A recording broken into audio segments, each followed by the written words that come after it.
Love the opportunity to talk to you about what we've been doing with the trust that you have given us over the court over the last, I can't believe it, but 12 years. I've been sitting on the bench in the 116 for 12 years now, and I serve at your pleasure, and I'm grateful for it. Of course, you know the 116th is a civil district court, so we preside over all manner of cases ranging from breach of contract cases involving large corporations and multi-billion-dollar deals that have gone sour, to covenant not to compete where someone has left their employer and they have a covenant in their employment agreement where they're not allowed to compete in that particular area, in a demographic area that is proximate to where they were working, all the way to injury cases, which are the kinds of cases I usually see Domingo and his lawyers over at the courthouse on. We do all sorts of things in the district court. This has been the greatest privilege of my life to be able to preside over this court. Now, having said that, many of you may be aware that about a month ago I announced my intention to run for the Dallas Court of Appeals in the 2024 election cycle. Thank you.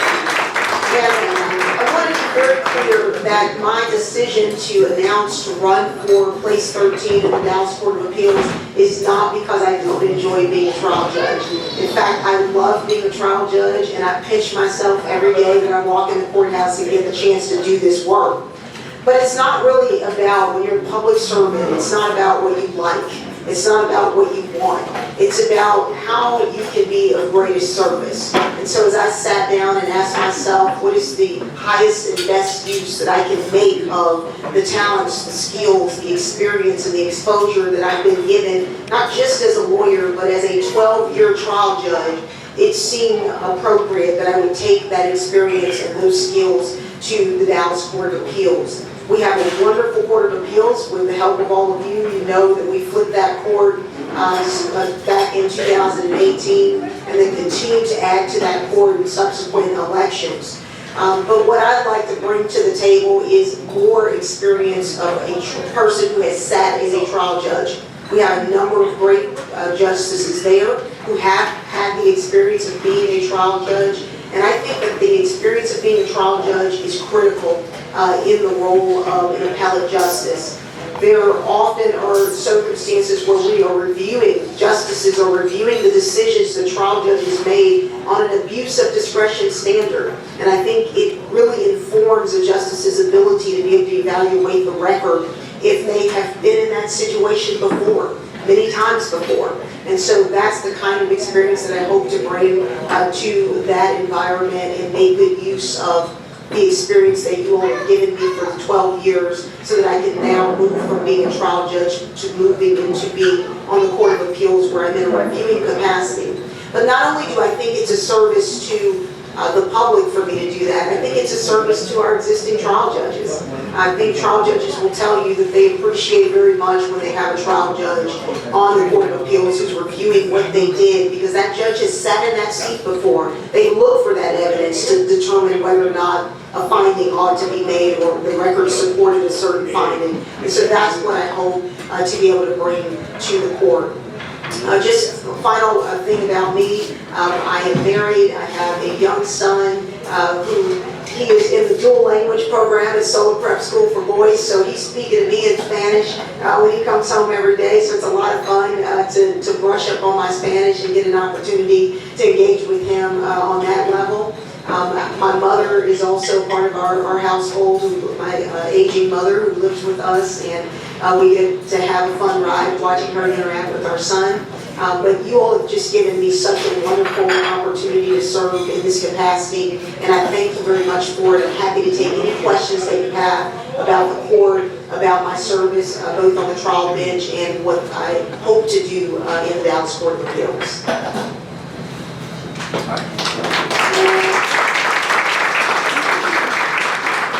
Any questions, preguntas? Eric? When is the election, Judge? The Dallas Court of Appeals election, so I announced early because we had a justice who, due to personal circumstances, she had to resign from the court. So I announced immediately after she resigned, but the election is in 2024. So I'll continue to serve. Of course, you all just re-elected me to the 116th, and the election that we had just a few weeks ago was a little bit awkward to announce for another court while I was on the ballot and in an election cycle. But we thought it was the best thing to do so that folks would either not get in line or they would get in line behind me if they desired to see that same opportunity. Okay, that's all right. Thank you so much, Amigo. All right, good luck. All right, I noticed that we just had newly re-elected a president on the board. Judge Juan Hassel is over here in the house.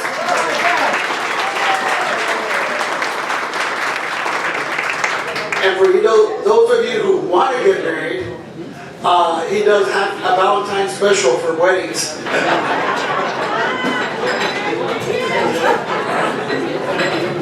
Anyway, continuing with the program. ¿Quién le gusta el teatro? Who likes cultura and teatro in the house? Our next speaker has served as executive director of Caramia Theater, writing and directing and producing original bilingual plays for the Latino community in North Texas. In 2009, he co-wrote and directed the play Crystal City 1969, which was named Best New Play of 2009 by the Dallas Morning News. He then did Dreamers and Bloodline, the first in a trilogy on immigration directed by David that was awarded the Taka Dolly Williams Family New Works as the Best New Play of 2013. And the story continues, and he's about to do an opening season of Caramia. Let's give a big hand to David Lozano.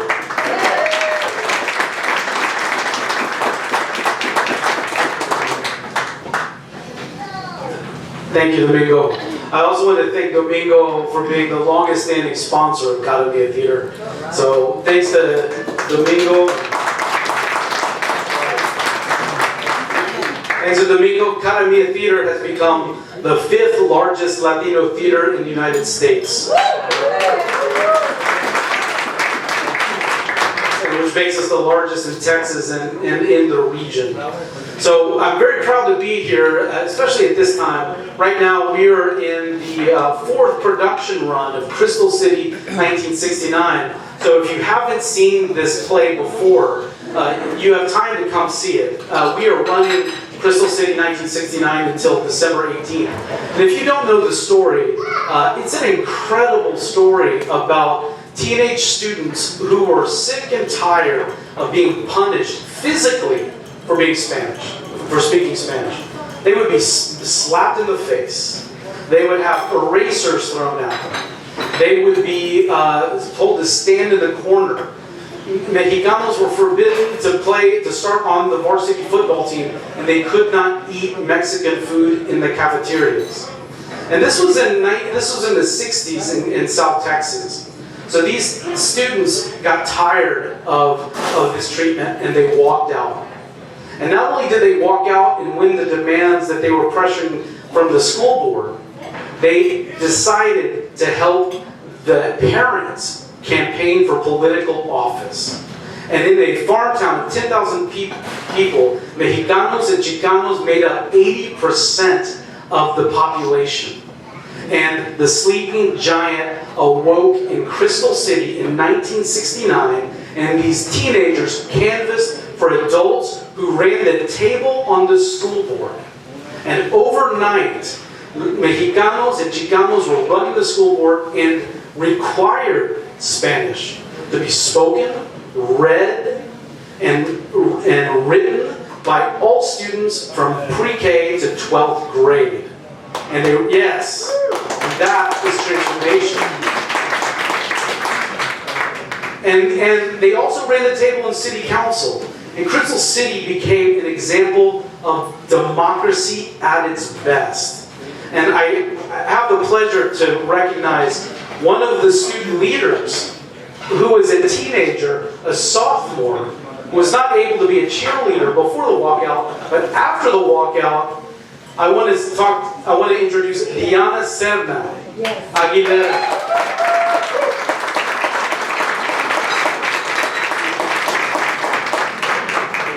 And so to this day, we tell the story of Diana and the gente from Crystal City because it tells us who we are, where we came from. And the idea behind Cada Mia is that if we know who we are, we know what to fight for. And that is why Cada Mia is committed to education. We perform in schools, we perform in neighborhoods. But I'm going to tell you this. We struggle to get our plays into schools. We have had a contract with Dallas ISD since 2017. We started pitching this play to Dallas ISD in August. They did not book Crystal City. This is a story that's being denied to Latino students throughout the district. We've got to tell the district this stories like this need to be heard. And groups like Cada Mia are here to help young people know who they are so that we can build the future that we need. And so I want to invite you to, we are offering free tickets to any student that will email me at david@cadamiatheater.org, and we're going to get all students that want to see this play for free. Just send me an email and we will get you in. And I also want to let you know over the next weekend, next Friday, we will have other leaders. We have Mario Trevino, Severita Lara, and Jose Angel Gutierrez will be in town. Unfortunately, Diana will not be with us. But next Friday, you'll be able to meet some of the leaders from the walkout as well. So I want to encourage all of you to come check out the play. We have laid out postcards at the tables. And very briefly, I want to introduce Frida Espinosa Mueller, who works with schools and provides programs for youth. And I want to give her a moment to talk about what we do. Buenos días.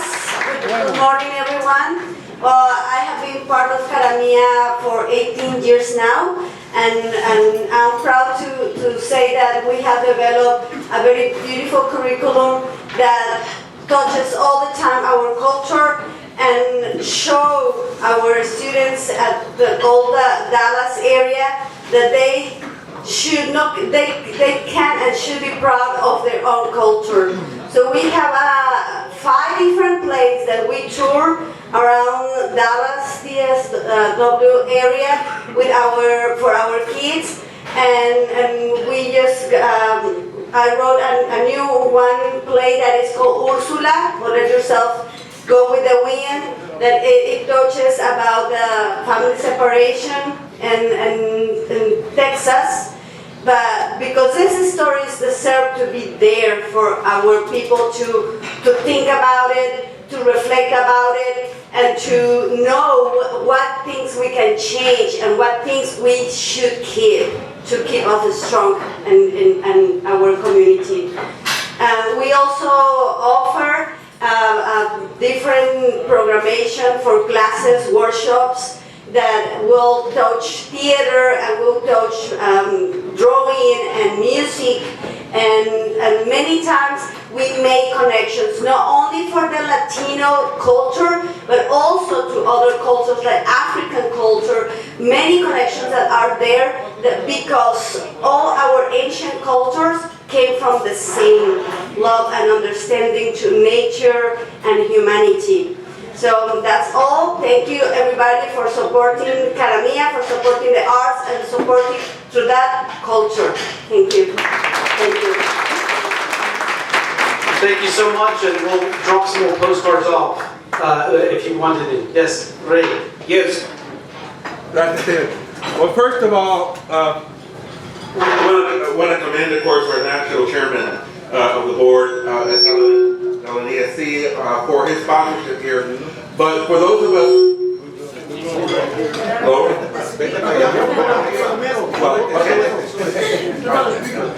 okay. For those of us who can't afford to make a big donation, are some ways that we can support the Cada Mia Theater Company, and some of us have the opportunity to buy season tickets. Is that helpful? How many season ticket holders do you have? We have about 50 season ticket holders. and what we call members. We have a great donor base, but a great way to support. Really, what's the most important thing is to come see the work and spread the word, so that we build excitement around culture and our stories. It's really unbelievable what happens when someone experiences a story. At a student matinee just yesterday, or just Thursday, we had a young lady who said that the moment that resonated with her was actually a monologue based on the character of Diana, who is caught between the Mexicano culture and the white culture here in the United States. She said, that is my experience and my struggle, and sometimes I don't know where to belong. And when I heard that monologue, I said, that is me. And she began to process who she was, and that she could feel okay with that. That she could understand that she could have the best of both worlds. So that's what I really want to encourage you to do, is become a season pass holder, but especially come see the plays and spread the word. That's what we need. Cultura is knowledge, and knowledge is power. Over there in the back. David had Buenos días, Mr. Lozano. I am a bilingual teacher, and I also teach at the University of North Texas. And Crystal City is important because es la semilla para Dover supplier. The Supreme Court in 1982, they gave undocumented students the chance to go to school. And now we're fighting to go above with the universities. So gracias, porque esto nos está ayudando a los maestros, and also the bilingual teachers in the area, they all need to come and see it. Because again, this fue la semilla para Dover supplier. So thank you for the work you do. Gracias. Thank you.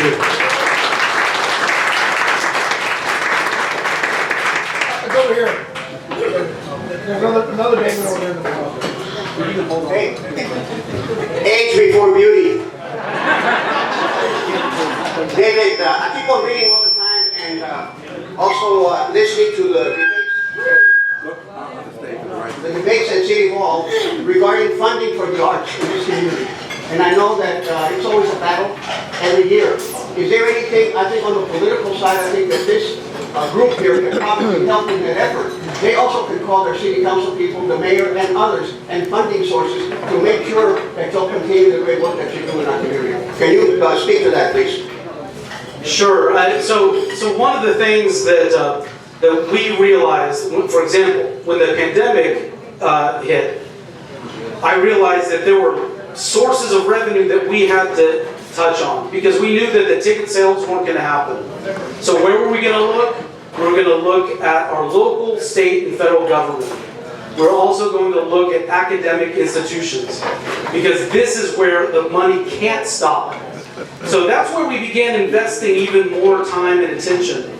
So we've been advocating a lot for the arts, and we've actually increased our funding through advocacy with the city.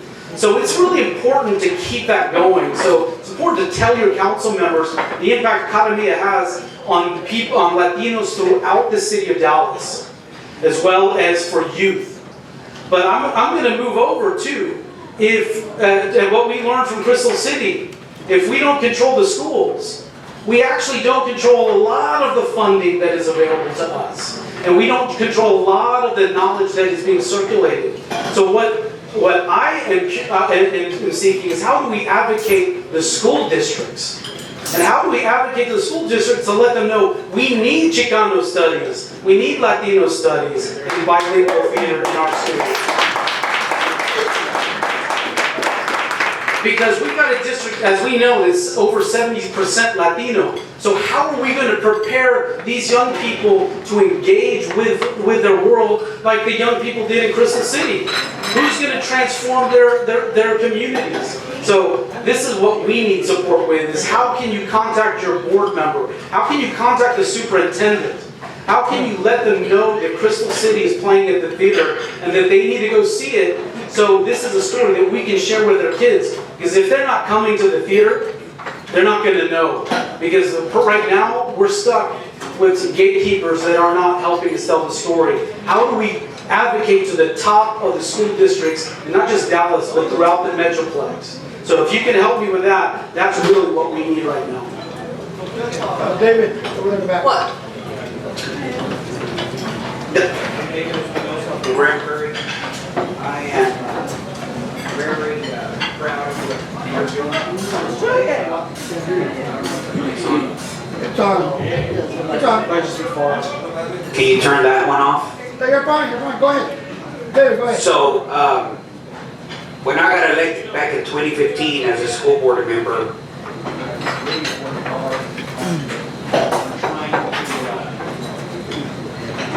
You come closer. Just keep the mic close. Look it out.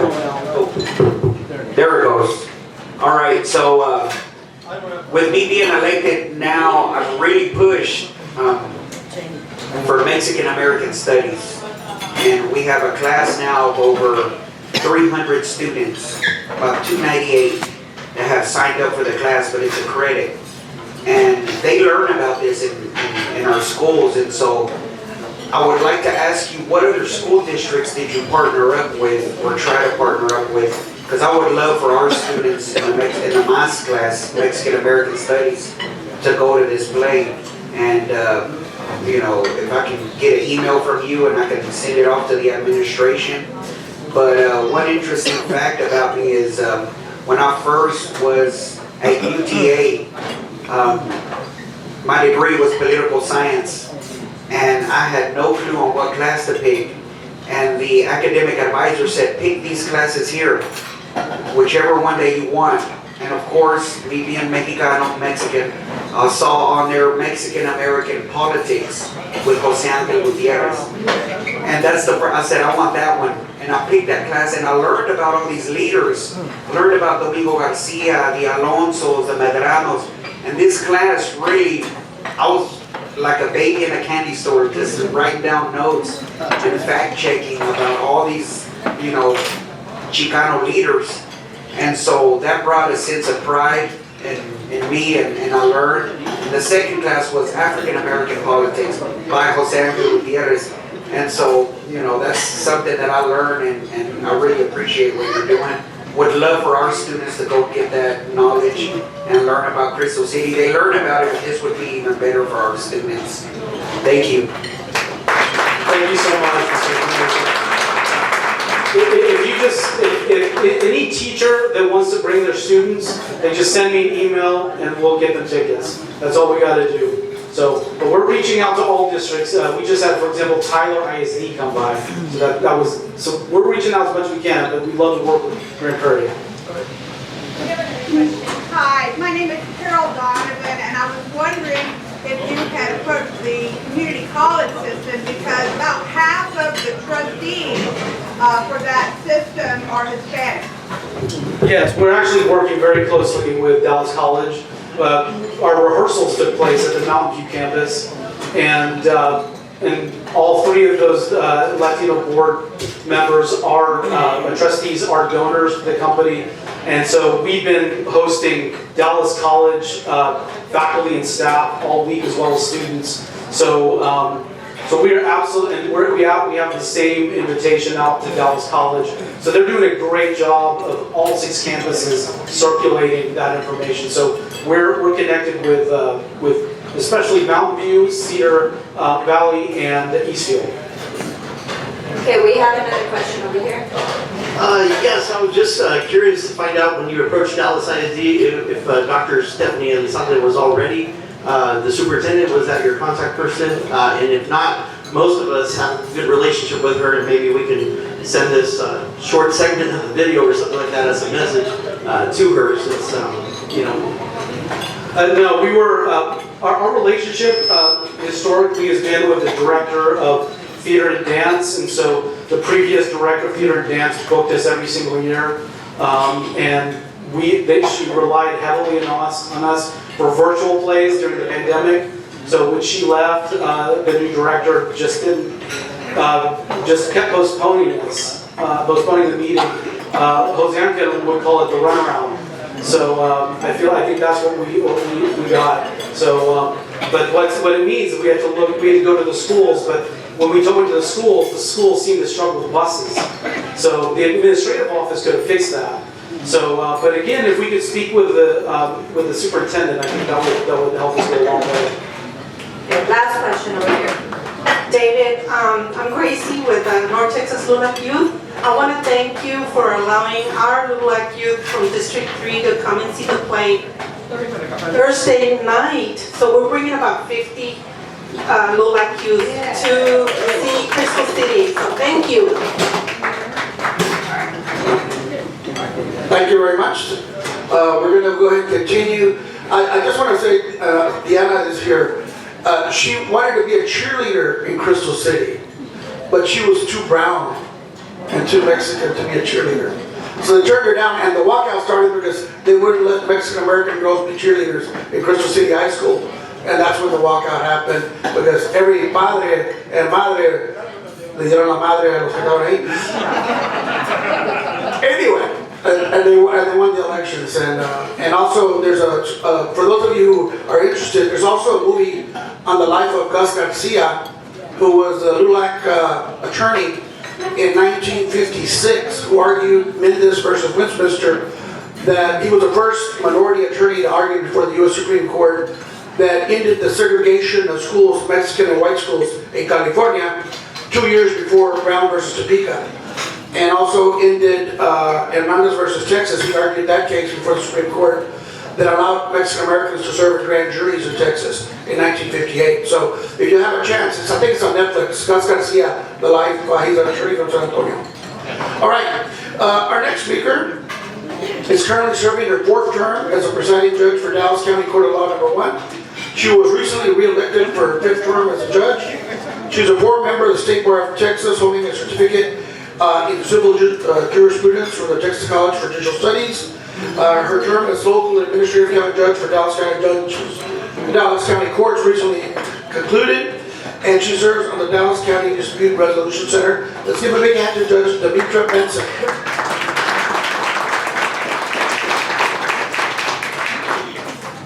Good morning. Good to be here. I appreciate this opportunity to talk with you a little bit about what I do and how long I've been doing it. It's kind of hard to believe, like Judge Parker was saying, she's been on the bench for 12 years, going into 16. I've been on the bench for 16 years, going on to 20 with my recent re-election. The interesting thing about county courts in Dallas County is that we're not courts of limited jurisdiction. What that means is we can pretty much hear anything that a district court can hear, but we also have some other types of jurisdiction over issues that are more day-to-day issues, things that touch everyone's lives.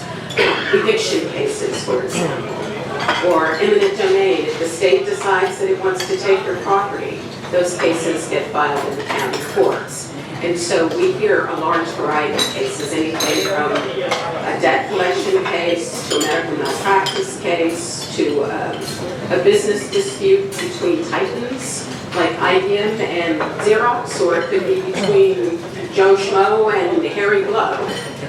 So we have a wide range of jurisdiction to hear different types of cases. The court that I sit on, County Court of Law No. 1, was the very first county court created in the state of Texas. It was created in 1906. And when I was elected in 2006, I became the first woman of color to be elected to that seat. And as of my re-election, I am the longest serving judge on that bench. So I'm excited about that. I think it's also important to know that historically in Dallas County, there was a time when you could only get elected if the clan elected you. And several of my predecessors, all of whom are white males with the exception of one Latino who was appointed, were members of the clan, and that was necessary for them to become a judge, which meant that it established an expectation of what that court or county courts would do and how they would behave. I think that it's important that we as judges listen to the people that come before us, that we're aware of community issues, that we're aware that not everyone, as the great Justice Thurgood Marshall said, not everyone can afford a movie ticket. And so what seems de minimis to someone of means is not necessarily de minimis to someone who doesn't have means. And that's part of the equation that we as judges look at when we're dealing with our disputes. You have to take into consideration the context. For example, if IBM and Xerox are fighting, their issues are, we'll call them first world issues. But if Joe Schmo and Joe Blow are fighting, those may be third world issues, because what's really important to those two is not what's important to those larger corporations. And so we have to have the flexibility as judges to look to what our circumstances are to make our decisions within that realm. So I'm happy to take any questions you may have.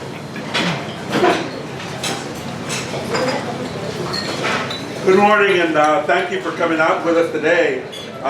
Want to commend you and thank you for your service to our community. Could you share with us a little bit about the demographics of your judges at your level? Could you share with us a little bit more about the demographics of the judges that are elected currently in Dallas County to these judge positions? How many African American, Latino, white judges, female, male judges, and such are currently sitting in these positions? On the county courts at law, currently serving, we have 2 Latino judges. Unfortunately, both of them recently lost their elections, so we will have no Latino sitting. We were just elected 2 additional African Americans, so there are 5 county court of law benches. So all of the judges will be women, 3 African American, 2 Anglo. On the civil district courts, there are 13 of those, and Judge Parker could probably help me with that. I believe that the majority of the civil district judges are women. We have 1 newly elected Latina, and there are 2 white males, 1 African American male, 3 white females, is that correct? 3 or 2 white females. 3 white females, and the balance of those would be African American females. I'm not as familiar with the criminal benches. I do know that we have 1 Latino criminal district judge, and I'm not sure if we have any Latinos in the county criminal courts at law. But they're very diverse there as well. One of our Latino Yes, and Judge Maricela Moore was just recently elected to the Court of Appeals, so she will no longer be sitting, but there was another Latina that was elected. That is the first time it's happened. Anybody else? All right, thank you, Judge. Thank you, Judge. I understand we've also been joined by Ernest Gonzalez, U.S. Attorney for the Eastern District. And Letty, over here. Congratulations. Ernest, gracias. I need something to drink. All right, we also A soda, because have with us a new constable-elect for Precinct 4. He worked as a if not Coach officer in the Plano Police Department. He then worked as a resource officer for the Plano High School. He's a graduate of Duncanville High School. He graduated and attended the University of North Texas, where he majored in criminal science. And he also went on to work with the Department of Criminal Justice as a parole officer. Let's give a big hand to Constable-elect Eddie Brown.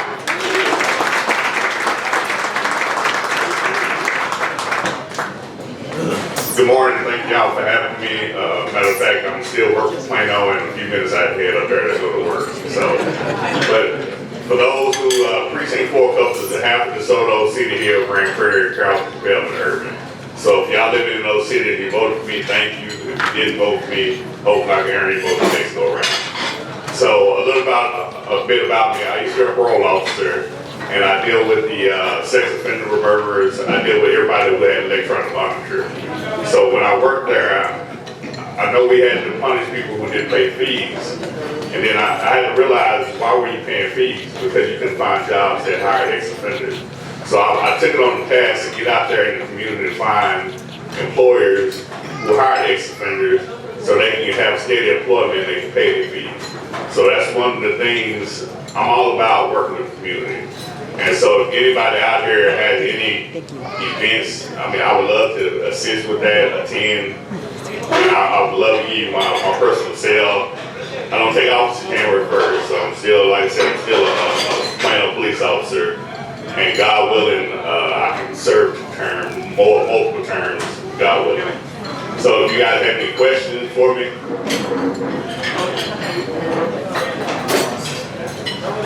I seem to be the one starting all the questions. Good morning and thank you again for coming out. Congratulations on your election. As a Duncanville resident, I worked somewhat with the Duncanville ISD, where 54% of the students are now Latino. And I think that's reflected in other parts of the community.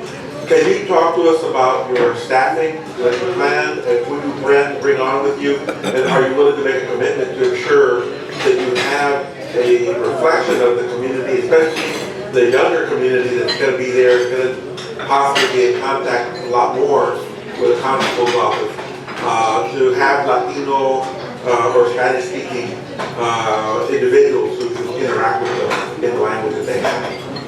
Well, when I decided to run, that's what I told myself if I win, I need to have a diverse upper management. So as far as that, I took in place, once I got elected, I started talking to people, and my assistant chief is Hispanic.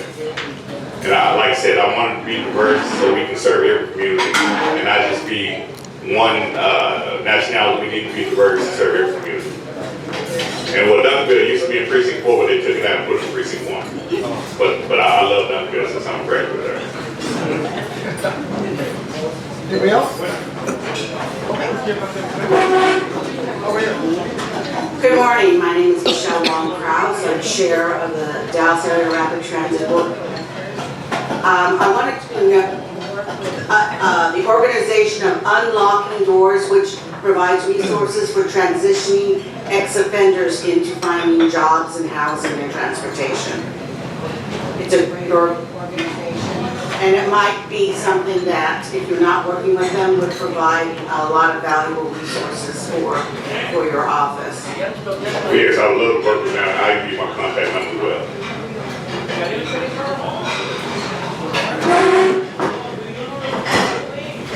Thank you.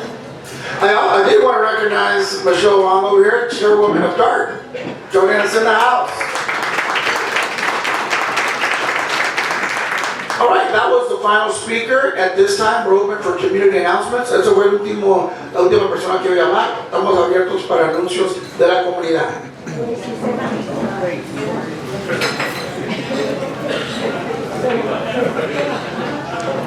Thank you, Domingo.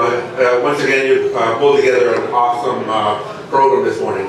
I just want to let everybody know that we're getting ready to, and I know I don't want to step on anybody else's announcement, but we're having our Cena Aniversario here in the community coming up next weekend, a week from today. We will be bringing resources, food, to about 3,500 families throughout the Metroplex. Some of our staff are here with the LULAC Education Center. I want to recognize Eva, Sandra, and Ana. We'll be getting up at 5:30 that morning, and we're bringing 2 busloads of kids from Oak Cliff and West Dallas. But we're having young people from throughout the Metroplex going over there. And if you, as an adult, would like to go and support, there are different groups that need sometimes truck drivers to bring the food down to the respective communities. Let me know if you have any questions. You might be available. I'm sure we can put you in contact with Marta Camarillo. She's one of our LULAC members who is leading up that effort. Also, the big thing I want to let you know about is coming up January 16th. January 16th, we're buying a entrance into the MLK parade. We're inviting all of the other LULAC councils in the North Texas area to come out with us and march in the parade as a big LULAC group. We want to have a big presence. Our national president has charged us to grow LULAC.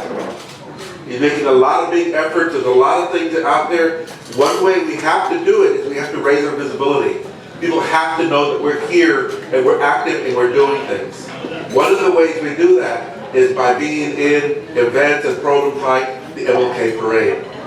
So I'm looking for a way, I'm reaching out in the dark to see hopefully maybe we can get a vehicle, because the last few times we went, it was so cold, we needed people on something to get the people warm.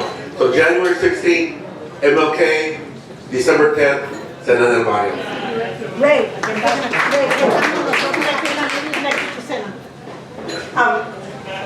Also, he mentioned 2 bus loads of youth, and we have like 50 coming from Grand Prairie. And I am in charge of feeding them breakfast.